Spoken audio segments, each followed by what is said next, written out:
Qrup ilk dəfə olaraq silahlarını yerə qoymağa hazır olduqlarını bəyan edib.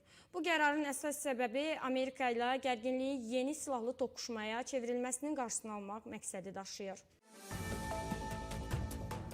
Reuters'in yaydığı eksklüziv məlumata görə bu addım Trump administrasiyasına birbaşa mesaj xarakteri daşıyır. Amerikanın yaxın şərqdə, xüsusilə İraq ərazisində artan hərbi mövcudluğu və İranın nüfuz dairəsinə qarşı sərgilədiyi sərt siyasət fonunda bu qərar strateji dəyişikliyi kimi qiymətləndirilir. Silah qoymağa hazırlaşan qruplar arasında İran tərəfindən uzun illərdir maliyyələşdirilən və təlimatlandırılan bir neçə tanınmış hərbi struktur da var. Mənbələr qeyd edir ki, bu qruplar əsas şərt olaraq Amerikanın bölgədəki hücum siyasətindən imtina etməsini və diplomatik kanalların açıq saxlanılmasını tələb edirlər. Məlumatda vurğulanır ki, bu təşəbbüs hələlik ilkin mərhələdə olsa da, regionda gərginliyin azaldılması və İran-Amerika münasibətlərində yeni fazaya keçid üçün önəmli siqnal kimi dəyərləndirilir.